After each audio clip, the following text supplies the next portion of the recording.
네, 이제 본격적으로 시작하겠습니다. 이것도 이제 부동산 시장에 대해서는 잘 알고 계시잖아요. 용도에 따라 건축법상 분류에 따라 저희가 주거용 부동산, 또 상업용 부동산, 단독주택, 공동주택 이 정도만 분류하시면 될 것 같아요. 이거에 대해서 상세하게 접근 안 하셔도 될 것 같고요.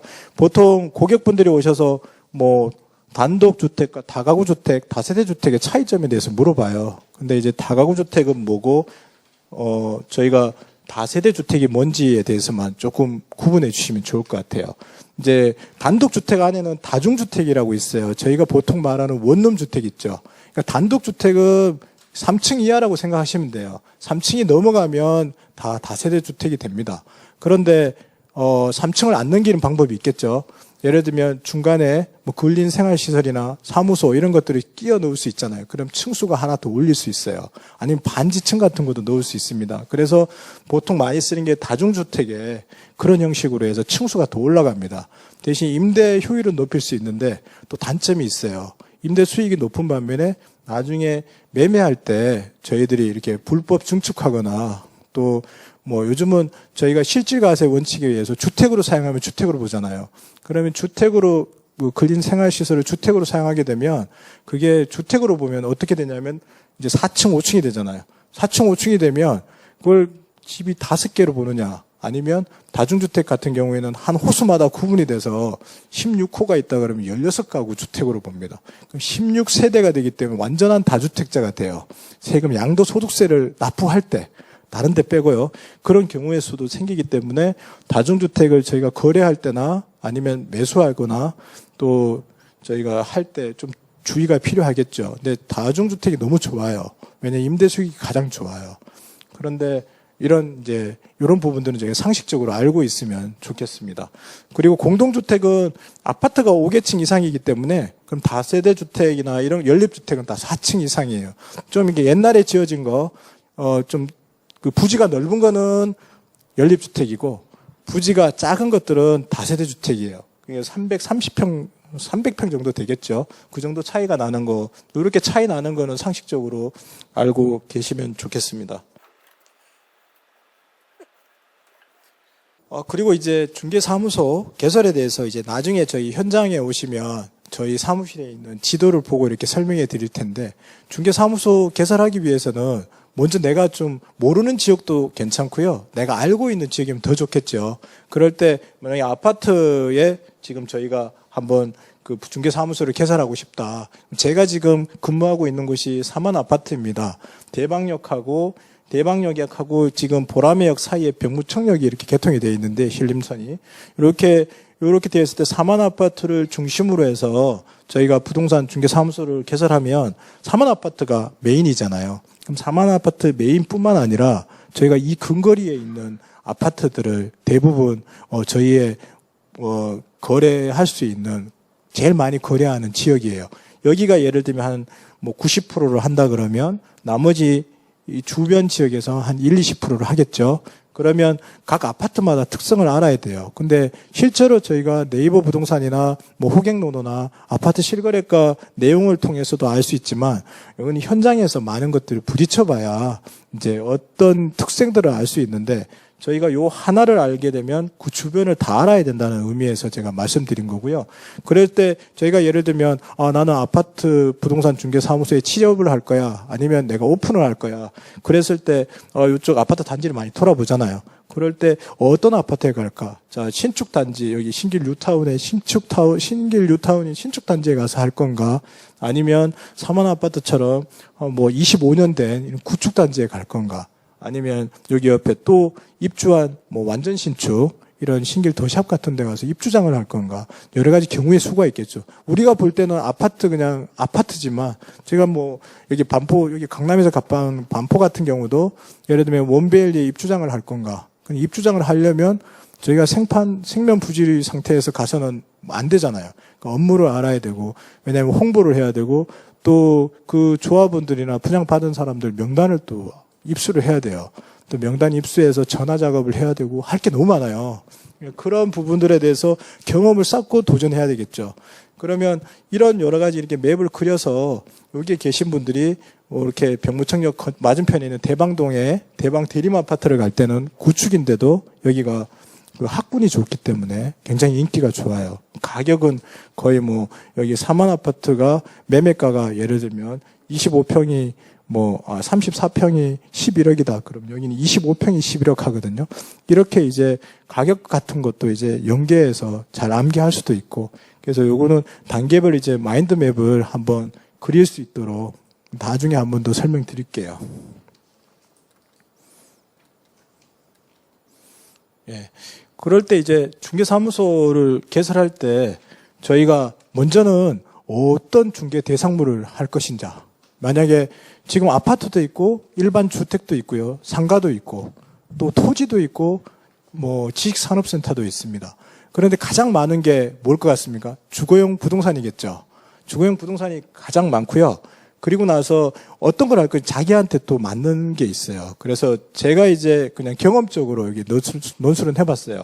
아파트 같은 경우에는 한 50대 여성분들이 제일 많습니다. 그리고 대표분들은 대부분 경험이 거의 최소한 5년 이상이에요. 왜냐하면 여성분들은 실장으로 근무할 수 있잖아요. 실장 생활을 또 최소한 1, 2년 다 하고 근무하시기 때문에 여성분들이 한 70% 정도 되고 또 여성분들한테 가장 특화된 곳이 아파트라고 생각합니다.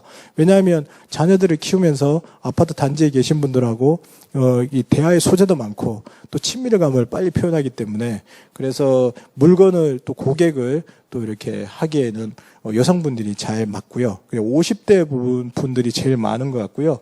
그리고 이제 오피스텔이나 원룸형 주택 이런 것들은 이제 주로 30대 남자분들이 제일 많아요. 이제 신축 빌라를 포함해서. 그런데 이제 오피스텔만 하시는 분들은 이제 여성분들이 또 많죠. 그래 대신에 여기는 좀 기동력이 필요하고 차 타고 많은 데를 다녀야 되고 아니면 오피스텔을 하더라도 오피스텔은 계약 기간이 1년이 많아요. 그러니까 공인중개사가 굉장히 좋지요. 한편으로는 1년 계약을 또 나가고 하니까 또 집이 원룸 1.5룸이기 때문에 집이 좁기 때문에 또 나가고 해요. 대신에 발품을 되게 많이 팔아야 되겠죠. 그래서 그런 업무가 있고요. 그리고 이제 주택 빌라형, 주택이나 이제 빌라 단지들이 주로 쭉 있는 데는 남성분들이 많습니다. 한 50대에서 시작하셔갖고 60대 되신 분들이 많고요. 그리고 상업용 오피스에도 남성분들이 좀 많고. 그래서 이런 부분들을 좀 참고하셔가지고, 일을 접근하면 좋고요. 오피스나 상가, 상업형은 아무래도 거래가 좀 적잖아요. 예를 들면 가게를 오픈했는데 대부분 5년씩 하잖아요. 장사가 안 되면 1년 나가지만 또 새로운 가게가 들어오려면 보통 한 1년 걸립니다. 6개월에서 1년 정도 걸리기 때문에 롱텀이 되고 또 토지 같은 경우도 마찬가지가 되겠죠. 예, 그런 형식으로 되고요. 이렇게 나는 아파트 쪽이나 이런 쪽이 나을 것 같다 이렇게 생각하신 마음을 이제 굳히시면 지역을 선정하시겠죠. 지역 중에서도 예를 들면 아까 말씀드린 대로 나는 강남 3구로 가겠다. 나는 죽어도 그냥 강남 3구에 가서 하겠다. 아주 좋은 생각 같아요. 이런 데 또 맞는 분이 계세요. 또 실장님들도 강남에는 다 소속 공인중개사를 뽑기 때문에 거기 가서 일을 또 경험하실 수도 있고 좋은 생각 같고요. 또 신축단지 입주장을 경험해보겠다. 입주장 업무를 좀 배우셔야겠죠. 거기 실장으로 좀 들어가서 일을 좀 배운 다음에 나중에 이제 입주장 업무를 할 수 있는 능력이 될 때 입주 단지를 가게 됩니다. 그래서 그렇게 또 가게 되고, 그 다음 신축급 단지는 많이 있잖아요. 1년에서 한 10년 된 단지들, 최소한 한 2년 넘은데, 이제 이런 데는 이제 많이들 제일 선호하는 지역입니다. 왜냐하면 손도 별로 안 가고, 대신에, 가서 좀 고생하셔야 되죠. 고생은 어디든지 가서 고생하지만 이렇게 넓은 부분이 있습니다. 그리고 구축 단지, 저처럼 20년 이상 된 아파트 단지에 있으면 이렇게 AS를 해야 되고 또 고칠 게 많아요. 그래서 헌집들이 많습니다. 헌집은 손이 많이 갑니다. 그래서 또 계약을 하려면 신축이나 이런 건 집만 보여주면 되잖아요. 맞으면.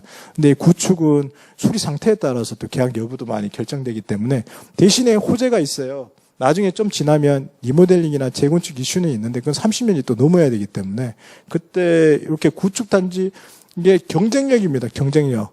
여기 순서대로 강남 상부에서부터 구축 단지에 이르기까지 뭐 가면 뭐 눈 뜨고 코 베는 데가 제일 위에서부터 밑으로 내려오겠죠. 네. 그래서 본인의 성격에 맞게 전투력이 강한 분들은 위에서부터 내려오시면 되고 밑에서부터 위로 올라가는 방법도 있고 위에서부터 내려오는 방법이 있거든요. 그러니까 전투력에 따라서 선택하시면 됩니다.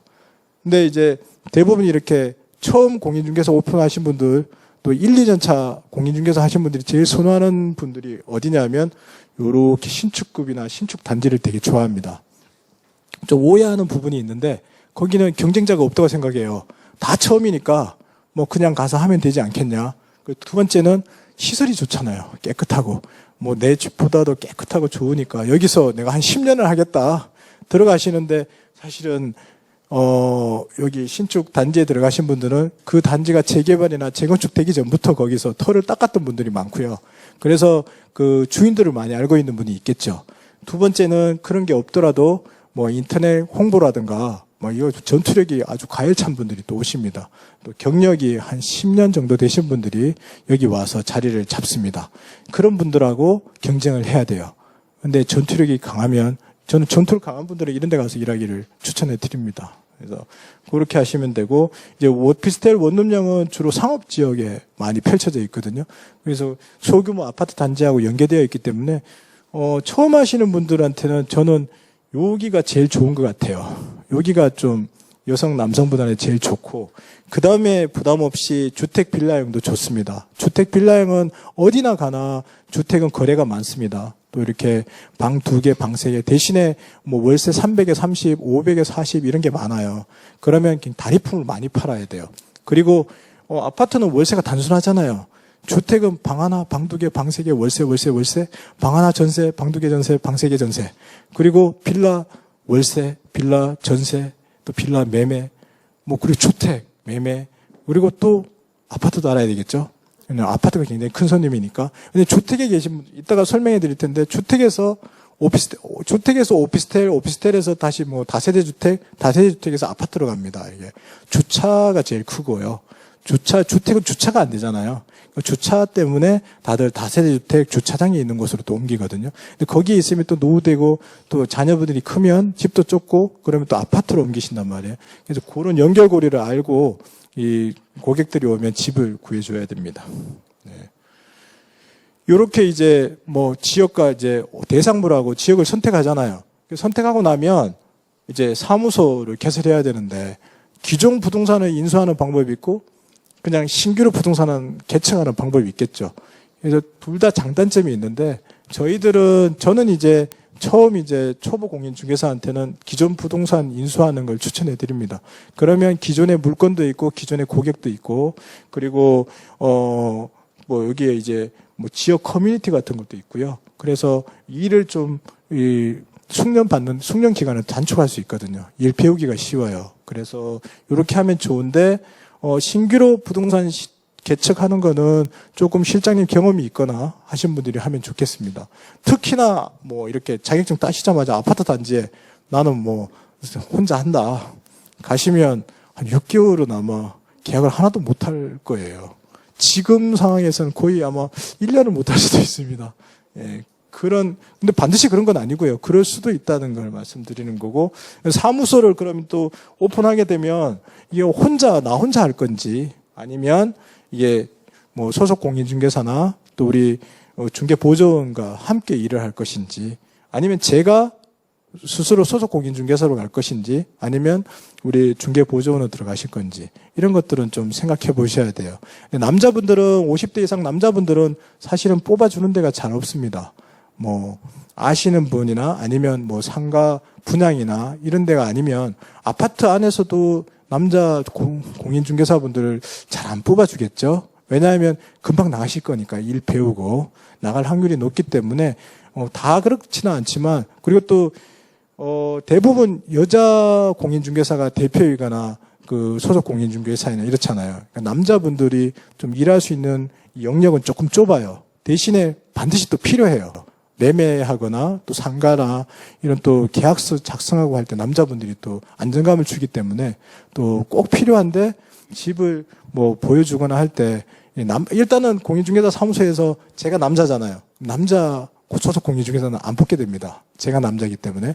그럼 여자 공인중개사는 또 뭐 필요에 따라서 또 뽑으시겠지만 이제 이게 뽑는 건 잘 안 되기 때문에 보통은 창업을 제가 많이 또 추천해 드립니다. 어디든지 가셔서 뭐 소호 사무실을 여셔도 되고 아니면 또 아시는 분 사무소에 가셔서 일을 배우시는 것도 되고 동업하는 방법도 있고 그렇게 남자분들은 스스로 찾아 나가기 때문에 그 장점이 있습니다. 금방 일을 터득합니다. 금방 일 터득하고 일을 잘하십니다. 예. 그렇게 해서 이게 합동이라는 공인중개사 자격증 2개 갖고 계시면 2개 사무소를 같이 운영하시는 분도 계시거든요. 그래서 이런 부분 때문에 지난번에도 우리 창업 1기 하신 분 중에서도 오셨었어요. 어떻게 지분 관계나 또 아니면 지역에 여기 가도 되냐. 그래서 제가 광명 지역이었는데 집은 강북인데 강명 저 멀리까지 가셔야 되고 또 관계성들을 다 들어보니까 거기 가는 것보다는 그냥 다른 데서 집 가까이에서 창업하시는 게 좋겠다 해서 창업하셨거든요. 그래서 뭐 그런 부분도 또 문의사항이 있으면 언제든 연락 주셔도 됩니다.